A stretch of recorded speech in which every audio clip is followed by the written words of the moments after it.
A paz do Senhor, grata a Deus por mais um EBD online, por mais um domingo estarmos aqui juntos aprendendo um pouco mais da palavra de Deus.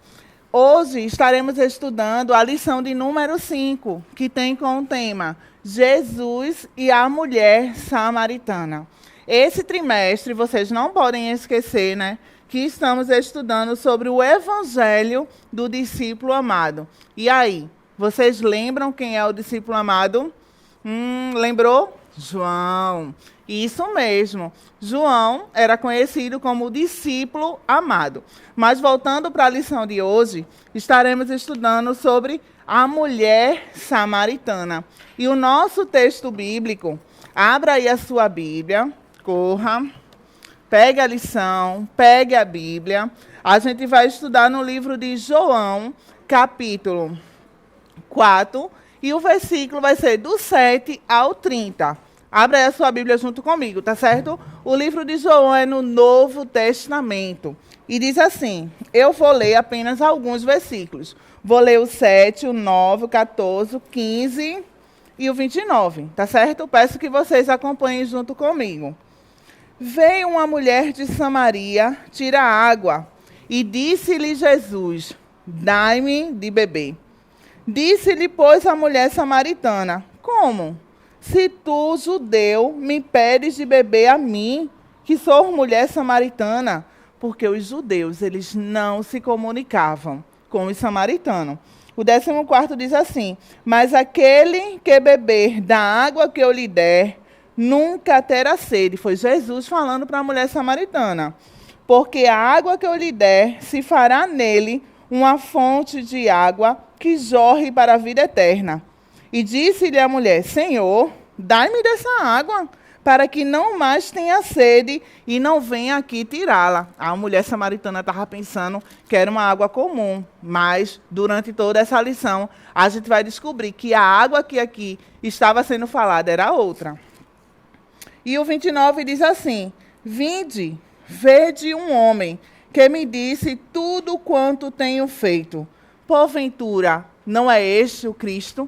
Palavras da mulher samaritana. A nossa lição, ela tem 3 objetivos. Compreender que em Deus não há acepção de pessoas, entender que Jesus é a única fonte de salvação e conhecer o conceito bíblico de adoração. Então, esses são os objetivos da lição de hoje. Eu cheguei um pouco correndo e lá fora estava fazendo bastante sol. E eu cheguei com muito calor. E quando a gente está com calor, o que é que a gente costuma fazer? Tomar água. Porque é muito bom. E sacia a nossa sede. Mas hoje, como eu já falei no comecinho, a gente vai estar falando de uma outra água que sacia, não a sede da nossa carne, mas a nossa sede espiritual. E aí, os nossos tópicos vêm falando assim, conhecendo mais de Deus, que diz assim, Jesus ele estava desenvolvendo sua missão na região da Galileia. E com o passar dos meses, o que foi que aconteceu? Começou a crescer o ministério de Jesus. Muitas eram as multidões que se aproximavam para ouvir ele falar. E os seus discípulos ajudavam também fazendo o quê? Muitas pessoas eram batizadas nas águas com a ajuda dos discípulos. Eles ouviam a palavra do Senhor Jesus e aceitavam. Então, o que foi que aconteceu? A fama de Jesus foi crescendo. E isso desagradou um grupo religioso, os fariseus. Eles não gostaram do que estava acontecendo. E quando Jesus viu tudo isso que estava acontecendo, ele decidiu ir para uma outra região, fazer aquilo que ele tanto amava, falar sobre o Pai. Né? Então, diante da hostilidade dos fariseus, Jesus decidiu ir para a região da Judeia. E o que aconteceu? Essas viagens, geralmente, eram feitas a pé. Era um pouco cansativa. E tinha 2 opções de chegar na Judeia. Uma era indo arrodeando o Rio Jordão e a outra era passando por Samaria. Passando por Samaria era o caminho mais curto, era o caminho mais rápido. E foi o caminho que Jesus escolheu, passar por Samaria. Então, só que fazia muito tempo que existia uma desavença, uma brigazinha dos judeus com os samaritanos.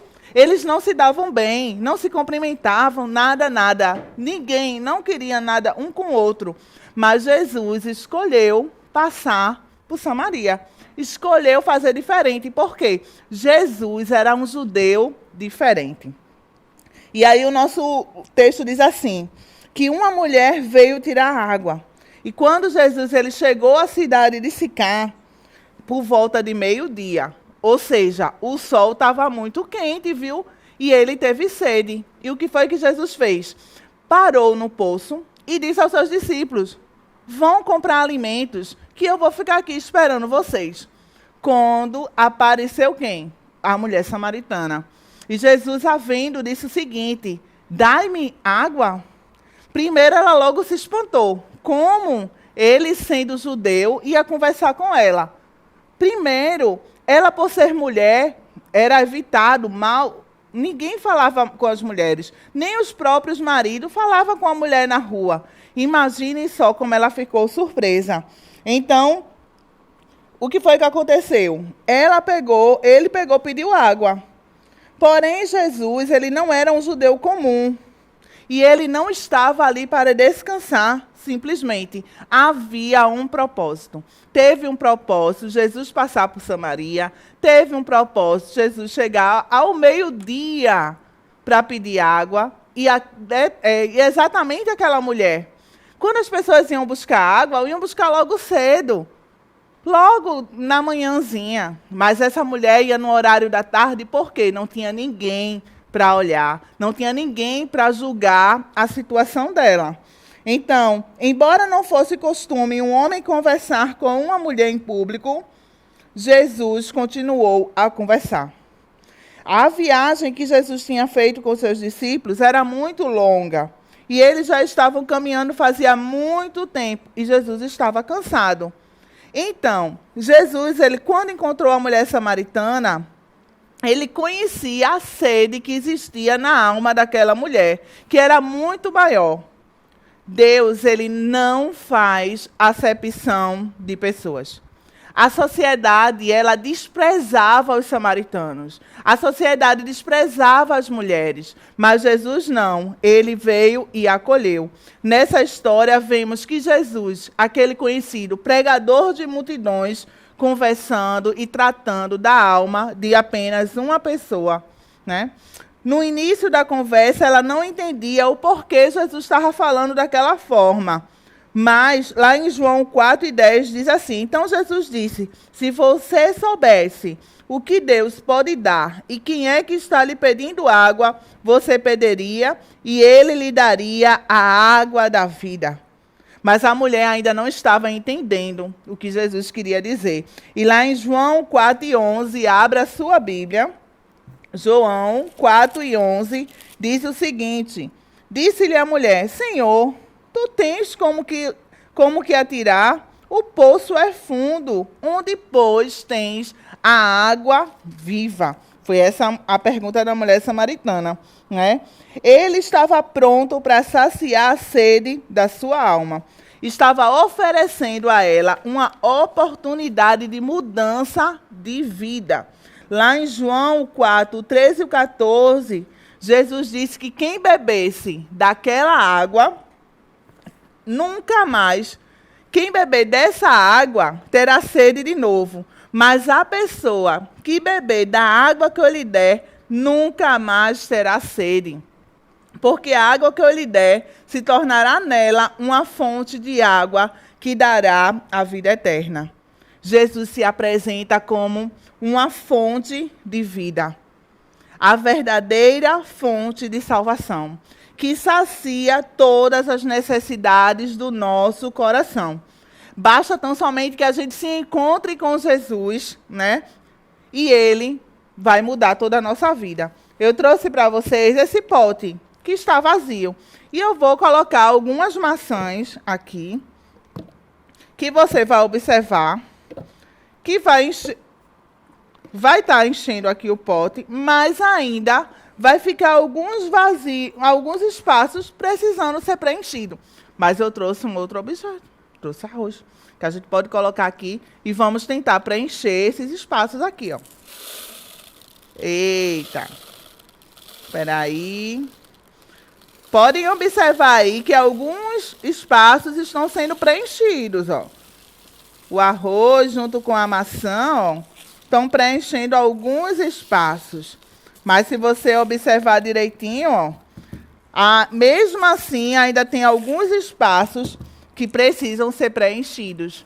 E como é que esses espaços precisam ser preenchidos? Vamos colocar água.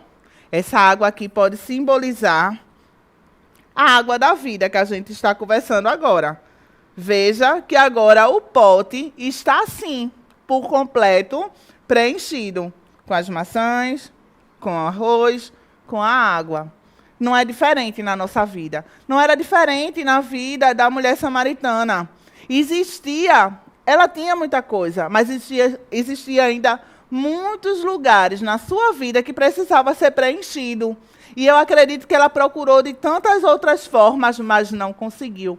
Mas quando ela se encontrou com Jesus, que é a água da vida, houve mudança. E houve transformação e preenchimento completo na vida da mulher samaritana. E não é diferente na minha vida, não, nem na sua vida, não, viu, adolescente? Jesus, quando chega, quando entra, a gente aceita a mudança, ele preenche por completo aquilo que a gente está precisando. Amém? E depois de tudo isso que a mulher samaritana entendeu qual era o propósito, qual era a água que Jesus estava falando, ela disse, veja só, Senhor, olhe, é verdade. Na verdade, Jesus começou a confrontar ela, né? Disse, olhe, eu entendo, faça o seguinte, vá em casa e chame seu marido. Ela disse, eu não tenho marido.